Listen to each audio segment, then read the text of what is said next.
Sup you beautiful people. Hope you've had a fantastic day. Welcome back to a brand new episode of What If Deku Had an Adaptation Quirk. The ability to adapt, to survive. This has always been the driving force behind all human evolution. Izuku's quirk though. It takes that one step further, ensuing that whatever fails to kill him, will just make him stronger, a force to bring doom against the villains who dare to stand in his way. If you guys enjoyed this what if, comment down below and let me know. And go ahead and check out other what ifs in the channel, after watching this video. Don't forget to shower some appreciation onto the incredible author responsible for this fanfiction. The link is conveniently waiting for you in the description box down below. Before we get into it though, don't forget to subscribe and leave a like, and also share this video with your friends. So let's start this video. Confident smirk in place, Bakugo walked through the halls of UA on the way to his class, not letting his expression change as he processed all the rumors and details he'd learned off the Class 1 USJ incident in his head.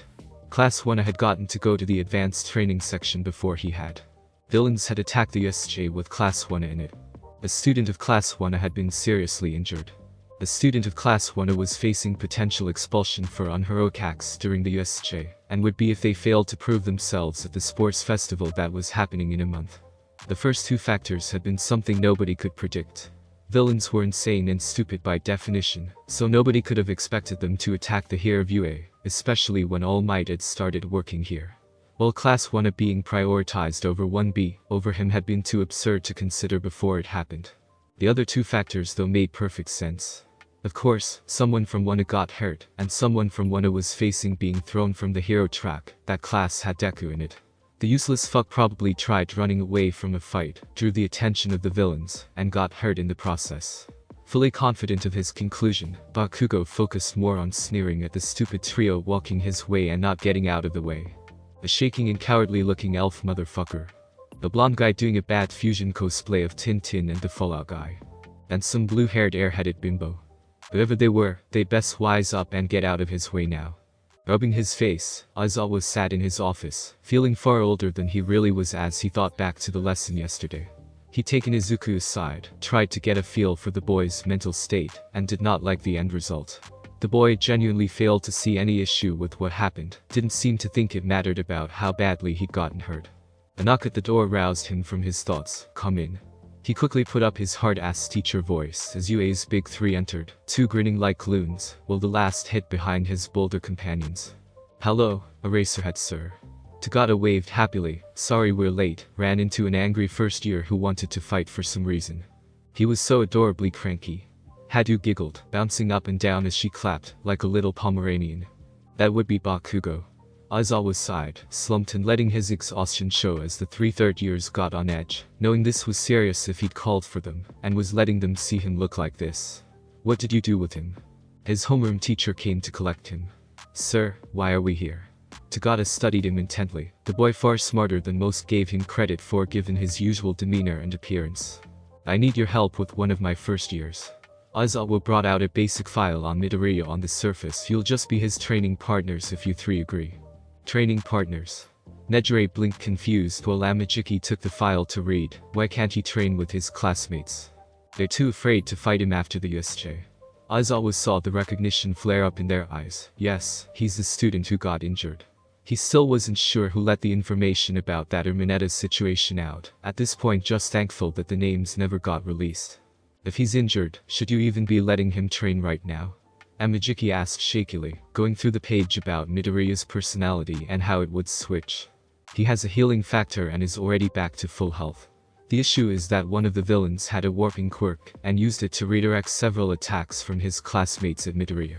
Nearly everyone in that class saw the result even if they didn't launch an attack itself, and right now, they're having a hard time fighting him without flashbacks.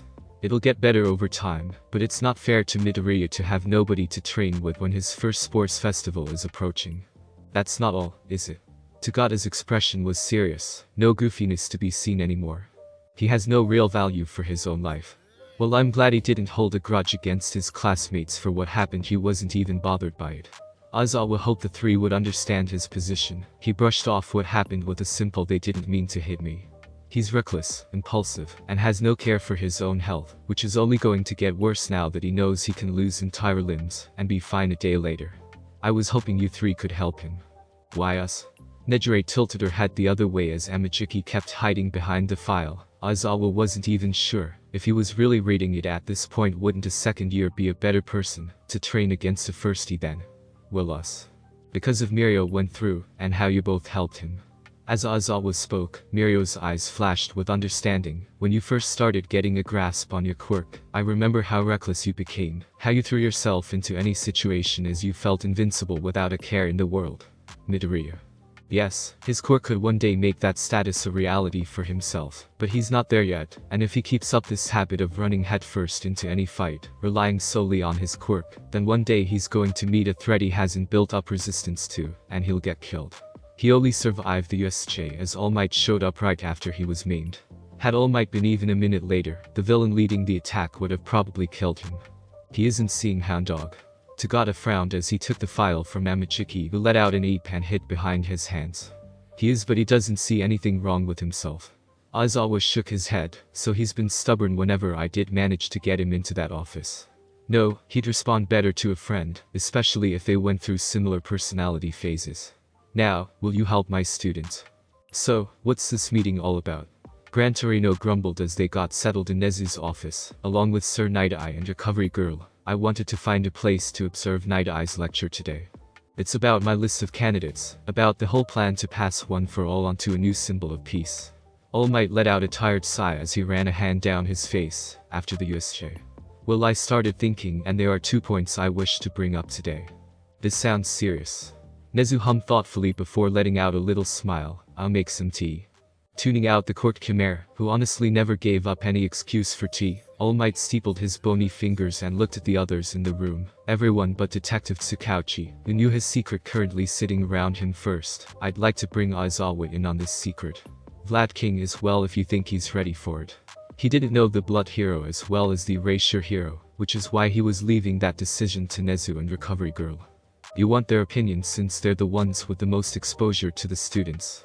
Recovery Girl nodded thoughtfully. It does make sense, and Aizawa is a splendid hero. Vlad. Well, he can get more than a little competitive, but he'd never put his personal goal to outdo Aizawa ahead of the students' health or future. While I'm opposed to the idea of more people knowing about One for All than is necessary, I can see the logic of this. Night-Eye pushed his glasses up before furrowing his brows, but you said that there were 2 factors. I'm guessing the other is more complicated. I'm wondering if a symbol of peace is a good idea anymore. All Might sighed, raising a hand to stop the sudden protests he knew would be coming from his old sidekick. I know it was needed when I first stepped onto the scene, but I'm wondering if it's what's best now. The USJ. That attack happened because they were after me, after the symbol of peace. Because if a society is held up by a singular pillar, it just means there's one thing to remove to let the whole thing come crumbling down. The other heroes just don't have enough drive nowadays. Just look at the top 5 heroes. There's myself, who is the sole pillar. Hawks, who doesn't even want to be as high-ranked as he does. I don't even think he wants to be a hero some days. Best Jeanist and Deadshot are comfortable with their place, and don't seem driven to climb higher up the ranks. Endeavor is one of the only heroes out there who seems genuinely determined to surpass me in ability. And while he respected Endeavor, he knew full well the man had his own issues that wouldn't lead to being a stable symbol of peace, at least not at the moment. So, what, you suggesting you just hold on to the quirk and let it fade away from history? Sir Night-Eye looked affronted at the very notion. No? All Might shook his head. My secondary plan is that we announce my imminent retirement. Maybe bring up some health issues that went unnoticed until now, that I wish to focus on training the next generation of heroes with the time I have left. This will hopefully light a fire under the other heroes to make them start picking up the slack, to start pushing themselves. As for my quirk, it should be kept secret. And who's better at secrets, he slapped a file with a distinctive UA teacher's face on it, than an underground hero. Frowning to himself, Izuku finally found the training facility that Aizawa had told him to go to. His classmates had all been struggling to fight him ever since the USJ, their faces becoming filled with fear the moment they closed in. Even Mina and Kirishima had that response. It was one of the few things he'd been willing to go to Hound Dog about, trying to figure out why his classmates and friends, as most of Wanna had become much more open with him recently, would react like that. Hound Dog had been pretty understanding and explained it to him. That they weren't afraid of him, but for him. That the USJ was still too fresh in their minds, so whenever they sparred, they saw him injured again. The faculty had assured him that it would get better with time, and while his friends trained and got over that, he'd be training with some upper years or doing solo training during his hero course periods in the afternoons until the sports festival. Shaking himself from his thoughts, Izuku opened the door and had his vision immediately filled with periwinkle blue. "Oh, you're here." The excited voice coming from the blue cheered as they flitted about him, hair tickling his nose as it swayed from their speed. "Mirio, he's all muscly like you are. Are you related? Wait, his hair is green, is he related to Sir Night-Eye? Wait, what's your name again? Do you have a hero name yet? What's your quirk called? Who's your favorite hero? Do you have your own bestie group like I have my best besties? Do you know the angry Pomeranian in class 1B? Do you like pizza? I want pizza."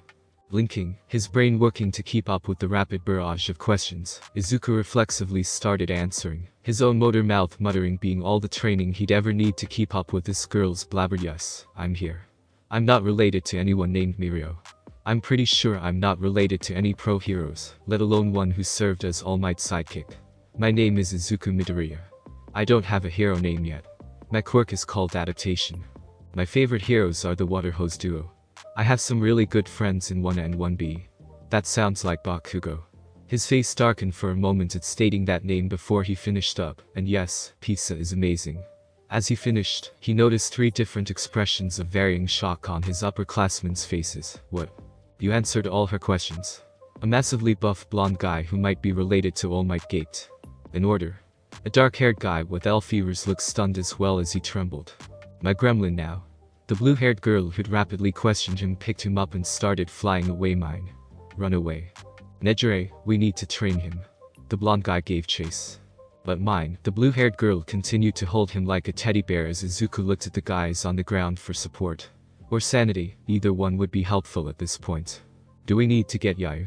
The blonde guy, Mirio if he remembered correctly, tapped his foot on the ground as the girl holding him up descended. "I'll be good." She huffed as the blonde apparent leader smirked. "Very good. Have a cookie." The man pulled a treat from his backpack as the girl let out a happy squeak and started gnawing on it with all the grace of a preschooler. Izuku looked between the 3 bizarre people he was alone with and wondered if he should make a break for it. "Hey, sorry about here." The blonde guy gives him an easygoing grin. "I'm Mirio Tagata, that's Nejire Hato, and the guy trying to become one with the corner is Tamaki Amachiki. Aizawa asked us to help you train given the current situation with your class." "Thanks." Pushing aside his worry nerves, Izuku shook the massive guy's hands before Hato grabbed Amachiki and dragged him out of the corner. "Alright, so we'll be helping you train your quirk and your body for the sports festival. Yes, but I want to train your mind as well." Mirio smiled. "The 3 of us are ranked as the 3 strongest students currently at UA, so we can help you a lot. Before we get to physical training though, I'd like to do a little exercise to get into a good mindset and get to know each other. We'll go around in a circle, introduce ourselves, state how our quirks work and something important to ourselves. Then we'll have to both try to think of something new or interesting the others could try with their quirk, and we each get 1 question to ask each other." "Sounds easy enough." Izuku allowed the blue-haired Hato to lead them onto the training mats, the 4 of them sitting in a circle, Tagata's container of cookies placed in the middle for anyone wanting a snack. "I'll start." Tagata offered. "As I said earlier, I'm Mirio Tagata, and my quirk is known as permeation. It lets me pass through any tangible matter, but this includes light, air, and sound, so I can't see, hear, or breathe if those parts of my body are permeable when I use it. And if I turn solid again while in something else solid, I'm repelled outward. Something important to me is that I feel comedy is important to a pro hero, as it's a great skill to get rid of stress and put scared civilians at ease." "Yay." Hato clapped, her cheeks stuffed out like a chipmunk as about half the cookies were already gone. Swallowing loudly, the girl grinned. "I'll go first with the question and the idea. Have you asked out Yayu yet?" "No, Nejire." Mirio rolled his eyes. "But you 2 would be so cute together." Nejire flailed spastically with a huff before she pondered. "And I don't remember, have you tried making other people permeable?" "Tried it, and I can only make myself permeable as every bit of clothing, but my hero suit can confirm." Tagata didn't even bat an eye before turning to Amachiki. Are we still getting ramen later?" The boy seemingly copped out, but given how afraid of everything he seemed to be, Izuku didn't protest, Tagata merely nodding. "And have you tried going solid?" Well, your hand or finger was in a lock to jolt it into unlocking. "I actually haven't." Tagata wrote it down on a notepad before all 3 turned to Izuku. For your quirk, can you go the opposite direction of permeation? Make your body harder to add durability for harder punches. He offered his quirk idea first, the idea being something he was more comfortable to help any nerves from rising up, now that his brain was starting to finish catching up after Hurricane Hato had blown through. That's a brilliant idea. Tagata gave him an All Might-esque smile and a thumbs up, eagerly writing it down. I'll definitely be trying that while we spar. Oh, goody. And as for my question. Izuku's expression turned serious. Why did Aizawa ask the 3 top third years to spar with me, rather than any random second year? Wow, right to the serious stuff, huh? Tagata didn't seem offended or surprised by the question, and there are 2 factors. The first is that I'm the best one to help you with fighting, as my fighting style is all about assessing factors and attacking, not bothering to dodge or block attacks, since my quirk won't let me get hit when it's active. Well, yours doesn't work the same. From what little he explained, getting basic training from me would probably help. That made sense, and they came along because where one of us goes, we all go. We'll probably even drag our friend Yayu over some days too. I guess I can go next then. Izuku accepted the reasonings given as they actually made sense. I'm Izuku Midoriya. My quirk is called Adaptation. It's a transformation quirk that lets me develop resistances to various types of damage or threats. The more I'm exposed to them, the more I can resist. It also comes with a healing factor, so I can heal from anything that hasn't killed me within 24 hours. Although the healing factor is the only part that's active even when I'm not transformed, I have to change to resist anything. Oh? My turn to ask. Hato leaned in eagerly, once again munching on a cookie. Have you found a crush in your class yet? She loves romance stories. Tagata offers while Izuku stammered and blushed. And no. Izuku shook his head, flustered at the thought of even holding hands with a girl. Fu. Hato puffed out her cheeks before she considered his quirk. If you went hungry or without water for a while, would your transformed state not have to eat or drink anymore? I've never actually tested or considered that. Izuku considered the prospect while Tagata coughed his throat nervously. Midoriya. Please don't ever try that without the approval and supervision of a medical professional like Recovery Girl. Please. The blonde man begged as Izuku reluctantly nodded, figuring the times that kind of resistance would be useful wouldn't be that often. Why are the water hose heroes your favorites? Amajiki stammered out shakily but still looked curious. Yeah, I guess most people would say one of the top 10. Izuku chuckled, and to be fair, before last year I would have said All Might. But then I met the water hose duo when they saved my life.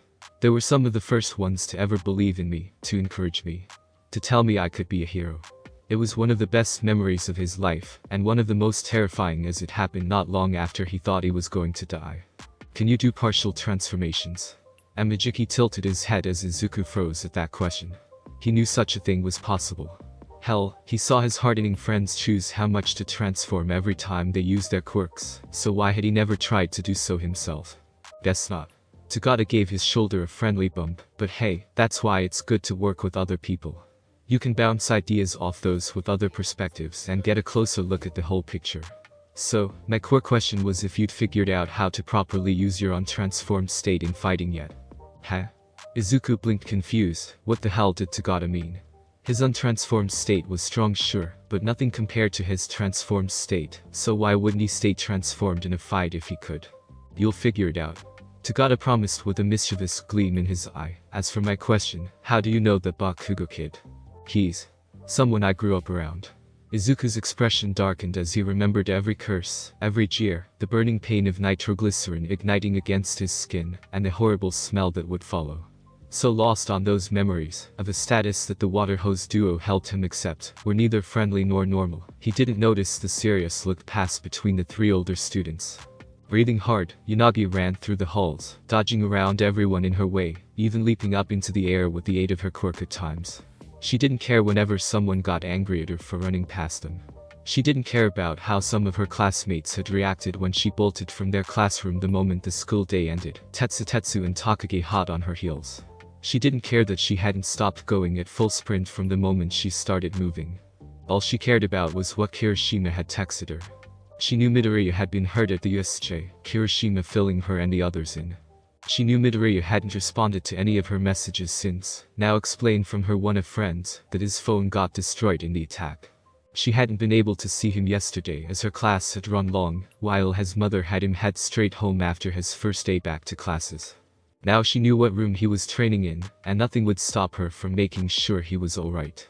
Getting to the training room, her one of friends said Midoriya had been sent to. Ryako slid to a stop, seeing Midoriya fighting a blue-haired third year, who kept hitting him with energy blasts that he was too big to dodge, and she doubted he'd ever been exposed to before to build up a resistance against.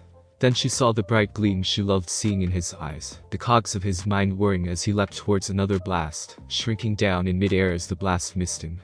Partway through the punch he threw at the stunned brunette, he turned back into his massive grey form, nailing his opponent dead on as the girl got sent flying. Midoriya. She breathed, her friend looking up and over in surprise, their eyes meeting for a split second before she rocketed forward, moving faster than she ever had before, as she hugged him tight, reassuring herself that he was here and alright. I guess classes are over. A blonde third year noted as he held the brunette back, the girl writhing and wriggling in his grip, a massive hand covering her mouth, even as she tried to rapidly talk through it. Guess we lost track of time. You one of Midoriya's friends? One of the best. Midoriya nodded as Ryako turned bright red at the remark. Yanagi, turning to the door, she saw heavily panting Tetsu and Takage, remembering she'd left them behind. Please. Don't. Run. That. Fast. The metal quirk panted, having never been one for speed. How are you running on the walls like that? Takage was less winded but still had to work to get here as fast as they did. What? She was so confused she found her sentences cut short for once as she looked at her friends confused. Yanagi, you were doing parkour running on the walls and shit. I think you flew at one point. Tetsu wheezed. Blushing at the realization of just how desperate her mad dash had been, Ryako tried to poise herself. I wish to ascertain with my own eyes the current health and safety of Midoriya. While I had no desire to injure anyone, in my determination to determine such, I was not willing to allow them to hinder my pace either. It would seem in my determination I found new uses for my quirk that I had not tried nor considered before. It shall be something interesting to study further when I have more time to myself to fully ascertain its advantages. While those she saw listening had the vacant eyes swimming expressions she was used to people having when she spoke for the first time, Midoriya just held her close, hugging her back as she felt how warm he was. The brunette noticed this too, and seemed to squeeze behind her classmate's hand as she wriggled around excitedly for some reason.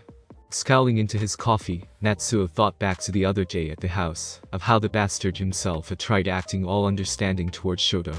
He couldn't stomach it, mainly because of how genuine it all felt. Hey Natsuo. Looking up, he saw Fayumi smiling as she sat in the booth across from him, this little cafe being their place to meet up and talk where dear old dad couldn't listen in. Hey. He grunted, taking a deep pull from his hot coffee. You okay? His sister looked concerned at his dark scowl. Remembering that bastard's little act from the other day. Natsuo grit out, having spent the days since at a friend's dorm to get some space. I don't think it was an act. Fayumi winced, reaching into her bag to pull out a binder. I did some digging after we listened in between him and Shoto. She pulled out some news articles about the births, and then deaths, of all of their aunts and uncles. Each and every one of them, apart from their quirkless uncle who was found with distinct-looking burns on his corpse, had died from their own quirks overheating and killing them. Even their grandparents had apparently died from the same thing when Endeavor had been in his final year at UA. The final thing brought out was a photo of their dad and his family when he was younger. Each and every one of his siblings had a tense expression he recognized all too well, and several bruises, scrapes, and burns on their person. Well, he still made up that shit about Toya. Natsuo grit his teeth, remembering his beloved older brother, remembering Toya's rage against Endeavor, blaming the man for so much. Remembered the fire where Toya died. Natsuo. That wasn't a lie. Fayumi looked down sadly. I remember back when that happened. Toya wanted to be a hero like all his classmates, but his quirk kept hurting him. Mom and Dad explained to me that he had Mom's resistance to ice, rather than Dad's resistance to fire, and he had a slightly weaker version of the same sickness Mom had to get treatment for, but was too young to get treated yet. It was the only time I ever saw him beg. Toya begged him to be able to still be a hero, and he still tossed him aside. Natsuo grit his teeth. Natsuo. Dad was the one begging Toya to stop. He was on his knees and pleading for Toya to find a new passion that wouldn't risk killing him. You were really young, and Shoto was just a baby. But I don't think I can ever forget that day. Alright, so what do you three think of him? Aizawa leaned back, steepling his fingers as the big three stood across from them, the trio having come in early to share their thoughts about the previous day's first session's training with Midoriya. He's very intuitive. Tagata answered instantly, not to mention smart. He was able to keep up with one of Nejire's full-speed question rants, and answered each one in order within moments of having met her for the first time. Then during our getting to know each other exercise, the one you had us do with the visiting schools last year, he came up with new ideas for all of our quirks. What ideas? Aizawa was curious what the self-described quirk nerd could come up with. If he kept showing suitable talent for that field, it would be enough of an excuse to warrant Aizawa bringing in some extra help to mentor him and be a stabilizing force if needed. He was already having to look into good mentors for his other problem children, so getting one handled early would just give him more time to nap later. For me it was to reverse permeation on my fists and feet as I strike, to harden them to add more force to my blows. Tagata declared happily, it works too. Most of the time anyway, I'm still getting used to it and the timing, so I can only manage it the way I want 2 times out of 10 if I'm lucky. Oh, me next. Hato bounced up and down eagerly. For me he suggested working on adjusting the size and rotation speed of my energy waves, to make them function as a drill. Damn it problem child, you had to give her more ways to destroy things. Aizawa groaned, ignoring Hato's pout. He also dubbed her Hurricane Hato. Tagata added helpfully, a nickname Aizawa fully agreed with. He suggested I eat the hairs of other heroes to see if I could manifest any level of their quirk. Amajiki gulped nervously as Aizawa stilled, picturing the terrifying thought, you're to share the notion with your mentor hero and nobody else. He stared the 3 in the eye, this has to be kept secret till we know, and likely even after. That kind of power would likely draw plenty of unsavory attention or panic if it got out. Understand? Sir? The 3 nodded to him, accepting his declaration. Back to the report though, what do you 3 think of him? Aizawa got prepared to write notes. I see why you were concerned. Tagata gave a whistling Hato the side eye, when a certain someone asked if starving himself or going without water would make it so he didn't need to eat or drink anymore. He genuinely considered it. No hesitation, no shock or horror at the idea, just unrestrained curiosity. Thankfully, I got him to promise to never do that without the approval and observation of a medical professional like Recovery Girl. Urge to kill a Bluenet rising. But the most important thing is his self-esteem. Amajiki gulped as Aizawa turned to look at him, but the nervous boy continued. He said that the water hose heroes were the first people to ever believe in him about his dream to be a hero, that he met them less than a year ago. And that boy is determined to enter this line of work. Aizawa knew full well what it felt like to have people telling you for years that your aspiration to be a hero was a fool's errand, to give up. Yep. Very much so. Totally. The teenagers all nodded at his assessment. Thank you. Aizawa nodded, rubbing his temples. Keep up the training sessions with him, and let me know if anything else shows up. I have another meeting to get to, so head on to your homeroom. Seeing the students out, he locked up and made his way to the elevator, wondering why on earth Nezu and All Might wanted to see him. Pacing back and forth in Nezu's office, All Might waited for Aizawa to arrive. Everyone else he'd entrusted with the secret of One for All. Hearing the elevator ding, All Might put on his public speaking face. Hello Aizawa. How bad is the news, and how badly will it make me want to punch you in the throat? Aizawa stared blankly at them, slowly reaching for the man's comfort sleeping bag. Ignoring Gran Torino's cackling, All Might cleared his throat to begin. It's a secret about my quirk.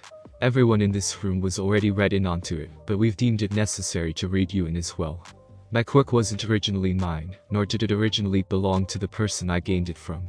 This quirk dates back to the first generation of quirk users, and has had 8 users, including myself.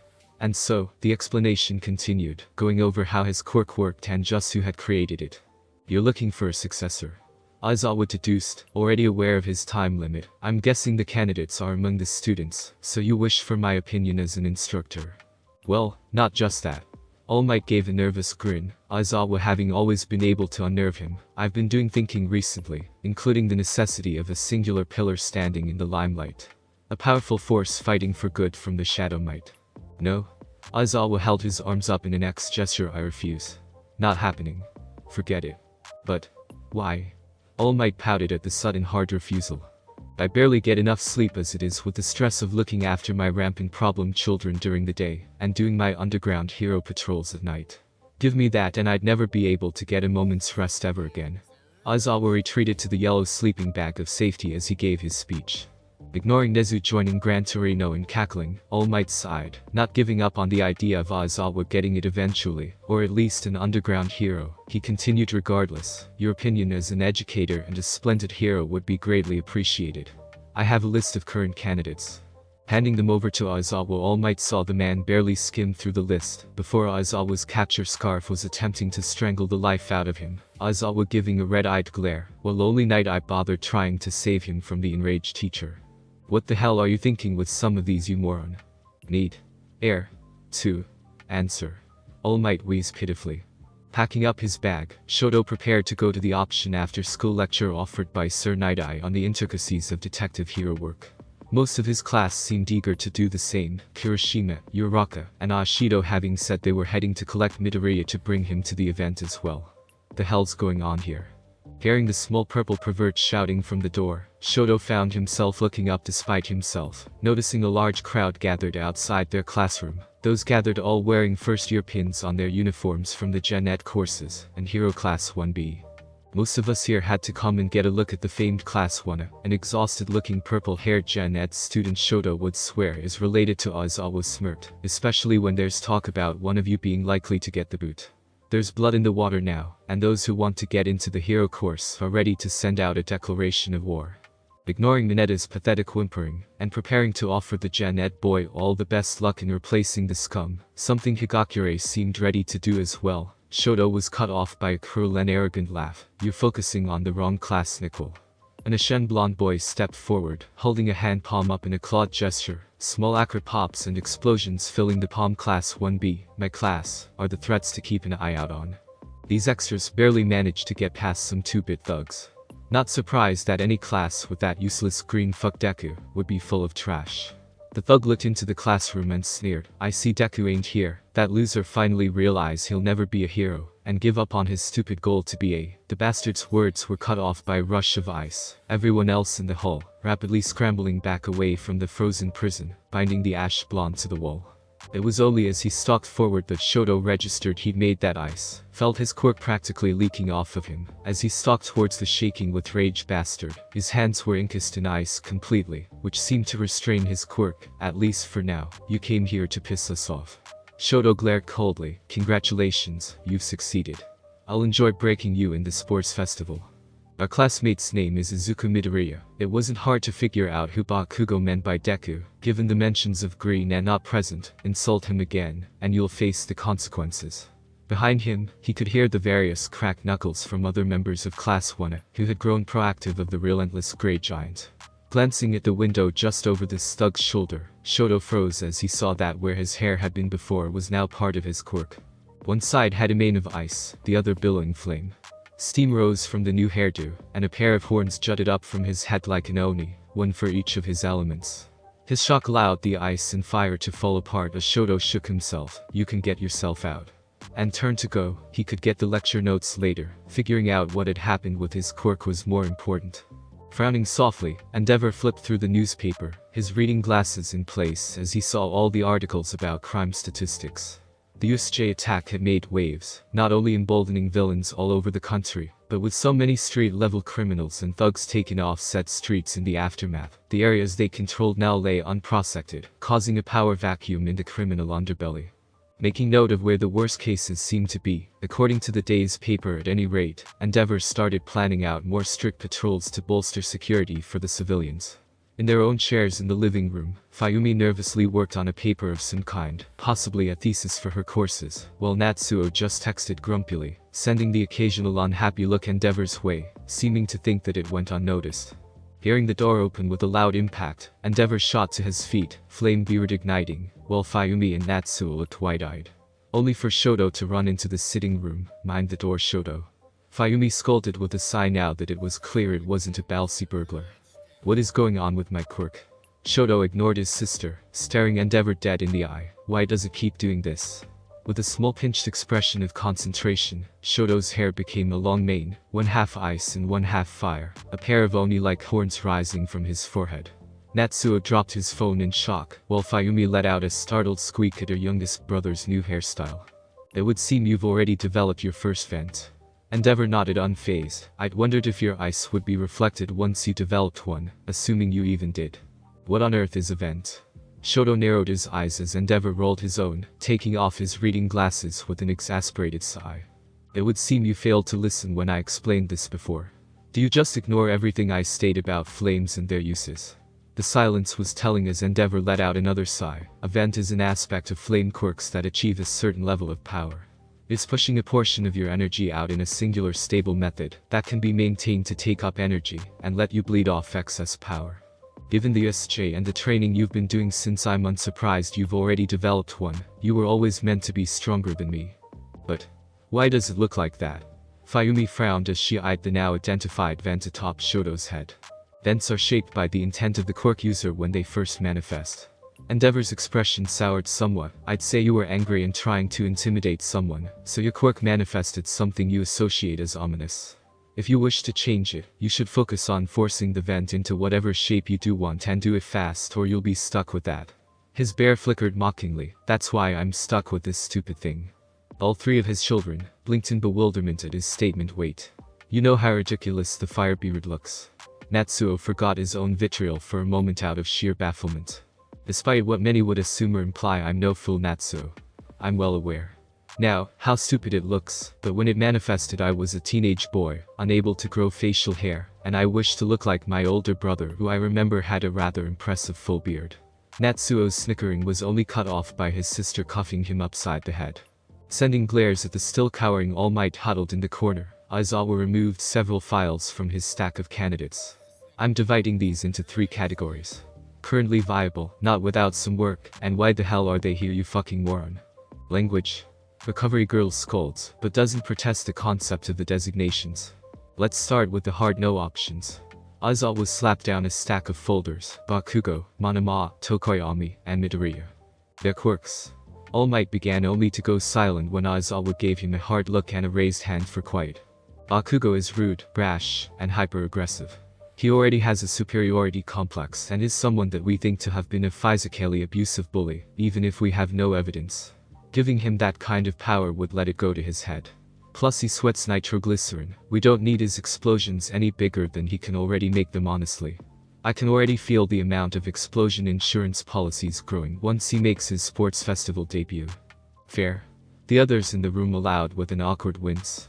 Tokoyami is because his quirk is already volatile and sentient. Just being in a dark room has him struggling to control his quirk from going on a bloody rampage, at times so supercharging that isn't a risk I'm willing to consider.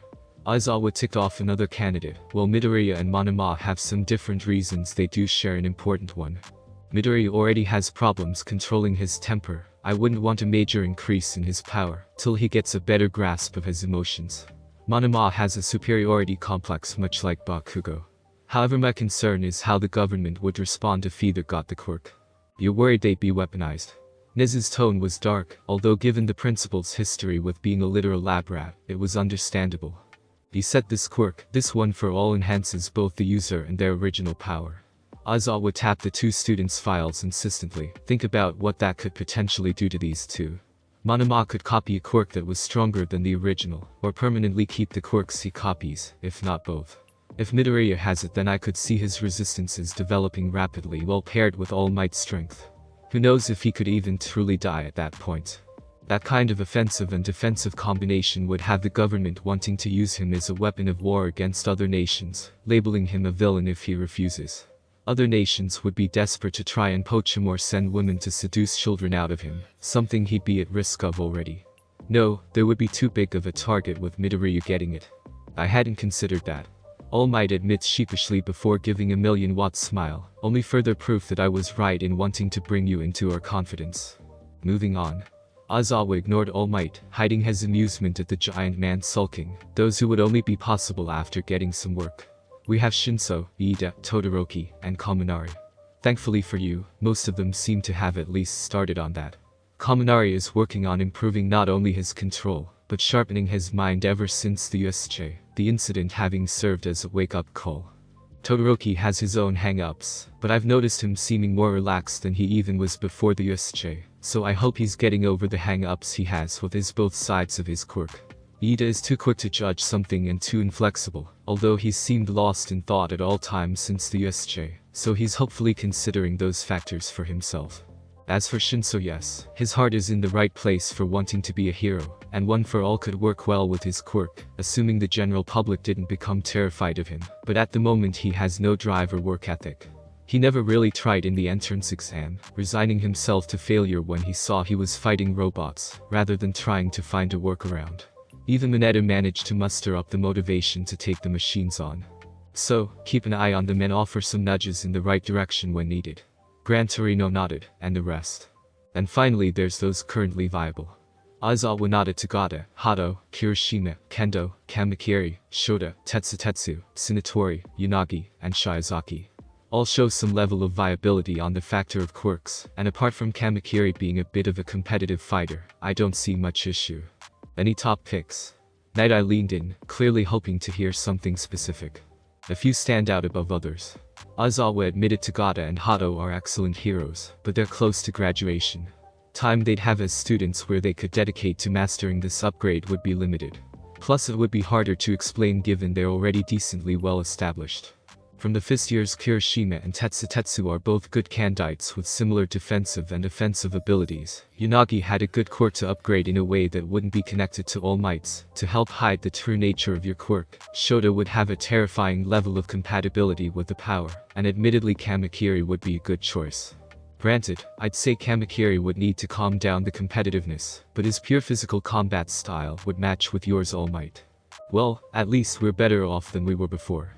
Detective Tsukauchi groaned as he got up. Well, I'll leave you all to confer, I need to get back to the precinct. Small-time crime and villains have been on the rise since the USJ, but let me know if any more progress is made. Omake. It's been a long journey, young Manama. All Might let out a booming belly laugh as the blonde hero in training straightened up, improved physique dripping with sweat as the boy was finally at a level where he could safely receive One for All, but at last you are ready. You have grown so much in mind and body. He'd been so proud to see the boy start to move past his grudge against Wana, but let none ever say you haven't earned this. Reaching up, he plucked a hair from his head, holding it out. Eat this, and the sacred torch of One for All shall be passed unto you. At last, Manama grinned with wide-eyed excitement as he took the hair and swallowed it, along with a pill developed by a recovery girl, to speed up digestion, and allow the quirk to transfer smoother. I feel it. Manama breathed out before letting out another of his enthusiastic laughs. That kept going. And for every moment that laugh, something started to feel more and more wrong to All Might. When the familiar warp gate of Kurogiri appeared and Manama looked unsurprised, All Might knew he'd been tricked. I can't believe that ploy actually worked. Kurogiri scoffed, sneering at All Might. Thank you for the quirk, O mighty symbol of peace. The shadow figure gave a mocking bow as Manama walked through the portal, All Might's body too weak to fight, especially now that he lacked his quirk. Over the next few weeks, he saw that every theory he'd had about how One for All would affect Manama's quirk had been correct. The quirks the boy copied were stronger than those of the original. The quirks he copied never went away. There was no longer a limit to how many quirks he could hold. Unfortunately, All for One had made those predictions as well. Thank you so much for joining me on this incredible journey today. I hope you enjoyed exploring the fascinating what-if scenario of Deku. The possibilities were truly mind-blowing. If you found this video entertaining, don't forget to give it a thumbs up, share it with your friends, and subscribe to the channel. Your support means the world to me and inspires me to bring you more captivating content in the future. Stay tuned for more exciting what-if stories and other amazing videos coming your way. Until next time, take care, stay curious.